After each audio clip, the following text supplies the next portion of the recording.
नमस्कार, दिन भर की बड़ी खबरों में आपका स्वागत है। मैं हूं अंशिता श्रीवास्तव। इस बुलेटिन में आज बात होगी स्वामी प्रसाद मौर्य के सपा में शामिल होने की। भीम आर्मी चीफ के साथ अखिलेश यादव की मुलाकात की। जानेंगे बीजेपी से अभी कितने और मंत्री दे सकते हैं इस्तीफा। पंजाब में सीएम पद को लेकर कांग्रेस में क्यों तेज हुई लड़ाई। बात करेंगे कांग्रेस के आगे कमजोर पड़ती ममता बनर्जी की। धर्म संसद मामले में हुई पहली गिरफ्तारी की। और बुलेटिन के आखिर में बात संसद के बजट सत्र की। लेकिन तमाम बड़ी खबरों से पहले एक नजर सुर्खियों पर। 15 जनवरी के बाद भी रैली, आम सभा और रोड शो का नहीं होगा आयोजन। चुनाव आयोग ने रोक की समय सीमा को बढ़ाया। कोरोना के चलते लिया फैसला। राहुल गांधी का मोदी सरकार पर निशाना, कहा कोरोना को लेकर सरकार ने बोला झूठ। कितने लोगों की गई जान पूरी दुनिया जानती है।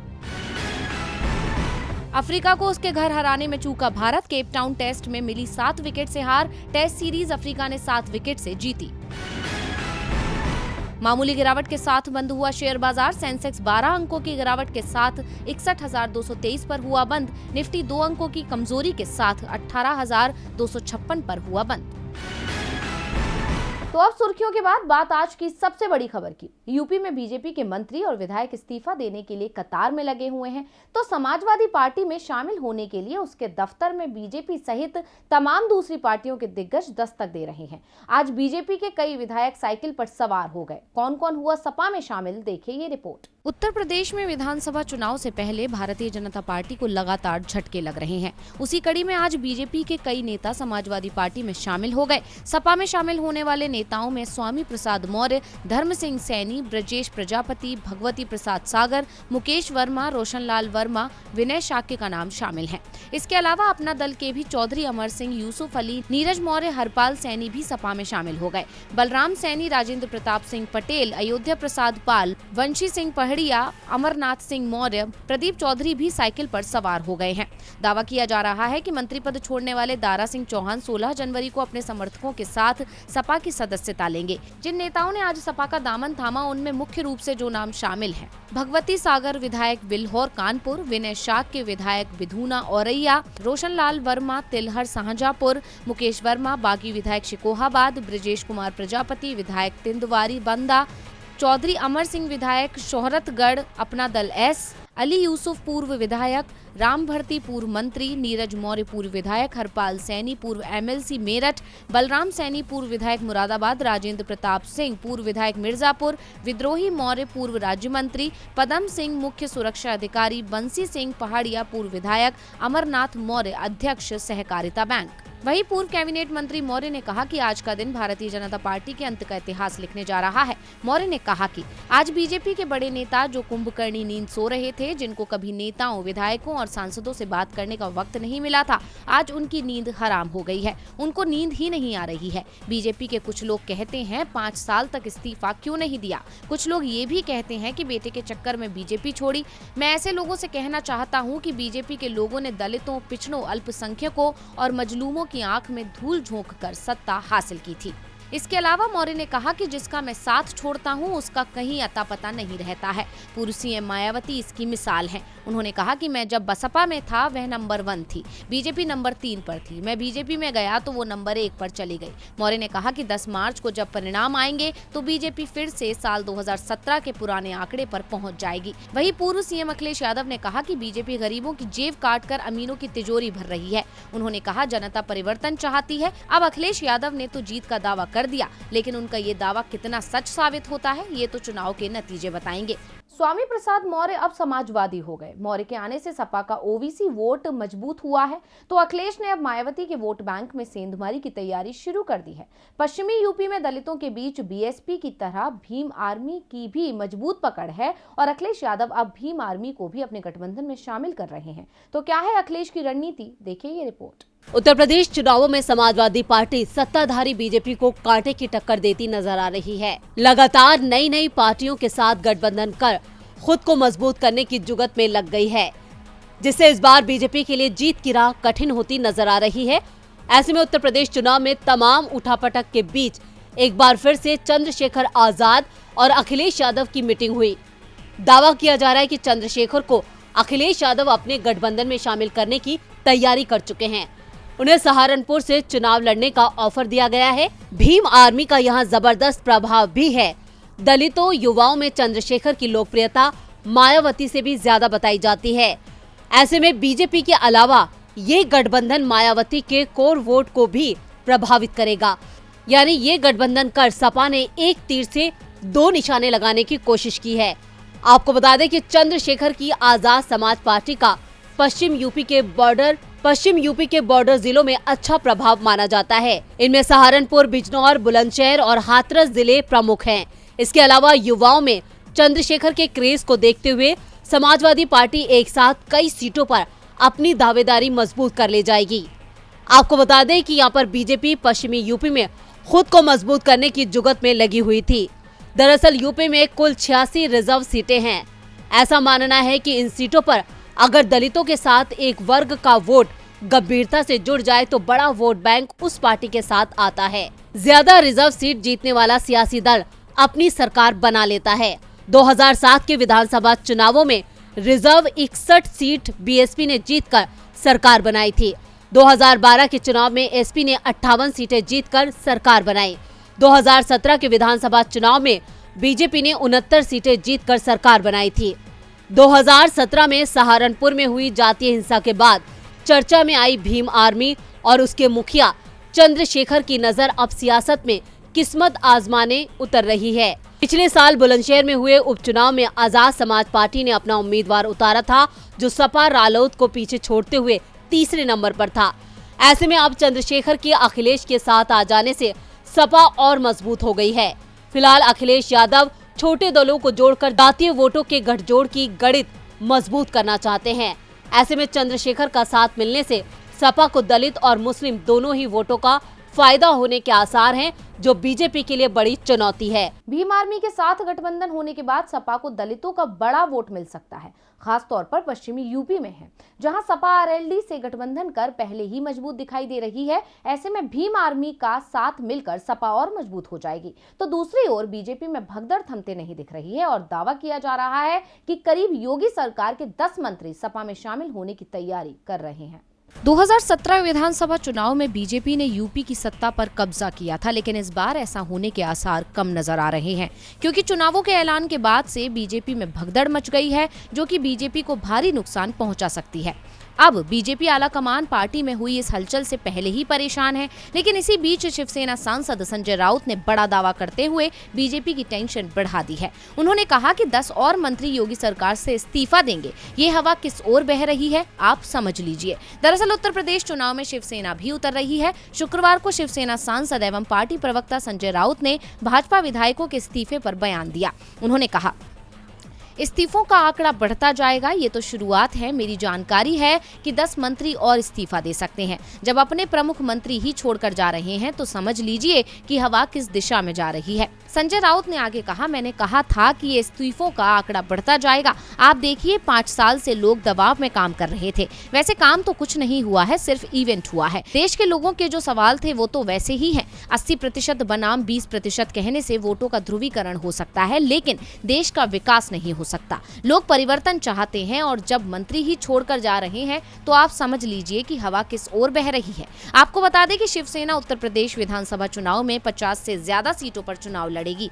अब शिवसेना नेता का ये दावा सही साबित होता है या नहीं, ये तो आने वाला वक्त ही बताएगा। लेकिन अगर ऐसा होता है तो बीजेपी के लिए ये चुनाव काफी कठिन हो जाएगा। बीजेपी में भगदड़ मची हुई है। पार्टी के विधायक मान रहे हैं कि सरकार जाने वाली है, तो दूसरी ओर कांग्रेस में लड़ाई अलग ही तरह की चल रही है। पंजाब कांग्रेस में सीएम चन्नी, पार्टी के प्रदेश प्रधान सिद्धू और कांग्रेस के पूर्व प्रदेश अध्यक्ष जाखड़ तीनों एक मुद्दे पर अब एक साथ दिखाई दे रहे हैं और मुद्दा है सीएम पद की उम्मीदवारी का। कांग्रेस के तीनों दिग्गज चाहते हैं कि पार्टी आलाकमान पंजाब में सीएम उम्मीदवार घोषित करे। उनकी इस मांग पर क्या दिया सोनिया गांधी ने जवाब, देखिए ये रिपोर्ट। पंजाब में सत्ता पर काबिज कांग्रेस के लिए उसके अपने ही सिरदर्द बन गए हैं। राज्य में 14 फरवरी को वोट डाले जाएंगे और 10 मार्च को नतीजे आएंगे, लेकिन उससे पहले पंजाब में टिकटों को लेकर कांग्रेसियों में ही घमासान मच गया है। खबरों की माने तो शुक्रवार को कांग्रेस अध्यक्ष सोनिया गांधी के सामने ही सीएम चरणजीत सिंह चन्नी, पंजाब प्रधान नवजोत सिंह सिद्धू और campaign committee chairman Sunil Jakhar आपस में ही उलझ गए। बात टिकट देने से लेकर सीएम के चेहरे के नाम की घोषणा तक पहुंच गई। कांग्रेस हाईकमान चन्नी, सिद्धू और जाखड़ के चेहरे पर चुनाव लड़ना चाहती है, लेकिन पंजाब में कांग्रेस में मचे घमासान को देखते हुए पंजाब कांग्रेस के नेता किसी एक की घोषणा की मांग कर रहे हैं। सिद्धू और चन्नी में पहले ही नहीं बनती है। गुरुवार देर रात भी केंद्रीय चुनाव कमेटी की मीटिंग में ये तीनों आपस में उलझ गए थे। तीनों ही नेता अपने समर्थकों को टिकट दिलवाना चाहते हैं ताकि आगे चलकर सीएम की कुर्सी पर दावा मजबूत हो सके। आदमपुर सीट से सीएम चन्नी अपने रिश्तेदार मोहिंदर केपी को चुनाव लड़ाने के पक्ष में हैं, तो सिद्धू सीएम के किसी भी रिश्तेदार को टिकट दिए जाने का विरोध कर रहे हैं। इस बार यूथ कांग्रेस भी अपने नेताओं को टिकट दिलाना चाहती है। सोनिया गांधी की अगुवाई में मीटिंग के दौरान गढ़शंकर सीट के लिए सीएम चन्नी और सिद्धू ने निमिषा मेहता का समर्थन कर दिया। हालांकि कैंपेन कमेटी प्रधान सुनील जाखड़ ने यूथ कांग्रेस के पूर्व प्रधान अमरप्रीत सिंह लाली का नाम आगे कर दिया। यूथ कांग्रेस 12 टिकटों की मांग कर रही है। टिकटों के लिए मचे इस घमासान पर सोनिया गांधी ने स्क्रीनिंग कमेटी की मीटिंग बुलाई है, जिसकी अगुवाई कमेटी चेयरमैन अजय माखन करेंगे, जिसमें सीएम चन्नी, सिद्धू और जाखड़ समेत सभी मेंबर जुड़ेंगे। यहां सहमति बनने के बाद फिर सीईसी की मीटिंग होगी, जिसके बाद पहली सूची जारी कर दी जाएगी। इस बीच कांग्रेस कैंडिडेट की एक लिस्ट वायरल हुई है। हालांकि इसके बारे में अभी तक कांग्रेस की तरफ से कोई प्रतिक्रिया नहीं आई है। इतना जरूर है कि इस लिस्ट में 14 जनवरी 2021 की तारीख लिखी है, लेकिन कैंडिडेट के नाम 2020 चुनाव के लिए लिखे गए हैं। ऐसे में इसे फेक समझा जा रहा है। एक नाम पर आम राय नहीं और शायद चुनावों से पहले एक राय बनेगी भी नहीं, लेकिन गोवा को लेकर कांग्रेस में एक राय जरूर है कि गोवा में पार्टी टीएमसी के साथ गठबंधन नहीं करेगी। तो आखिर गोवा में टीएमसी को दूर क्यों रखना चाहती है कांग्रेस? गोवा विधानसभा चुनाव में त्रिकोणीय मुकाबला करने के लिए मैदान में उतरी टीएमसी कई दिनों से कांग्रेस पर जमकर बरस रही थी। सोनिया से लेकर राहुल गांधी को खरी खोटी सुना रही थी। यहाँ तक कि उसने तो कांग्रेस को बीजेपी की बी टीम तक करार दे दिया था। लेकिन लगता है कि अब ममता की पार्टी को समझ आ गया है, हाथ के साथ के बिना गोवा में कदम जमाना नामुमकिन है। इसलिए अब टीएमसी के तेवर नर्म हो गए हैं और वो गठबंधन की बात बोल रही है। टीएमसी ने साफ कहा है कि सूबे में बीजेपी को अकेले नहीं हराया जा सकता, इसके लिए सभी का साथ जरूरी है। अलग अलग दल की एकजुटता से ही कमल को सत्ता से उखाड़ा जा सकता है, उसके बिना कामयाबी मिलनी मुश्किल है। पार्टी के इस बयान से साफ है कि वो कांग्रेस के कदम से कदम मिलाकर चलना चाहती है, लेकिन विपक्षी पार्टी इसके लिए तैयार नहीं होगी, क्योंकि ममता बनर्जी के तल्ख तेवर देखकर कांग्रेस गठबंधन से साफ इनकार कर चुकी है।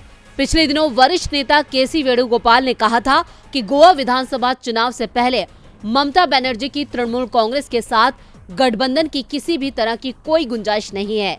उन्होंने अपने ट्वीट में जोर दिया था कि उन्हें विश्वास है कि वो जल्द ही गोवा को प्रगति के रास्ते पर वापस लाएंगे।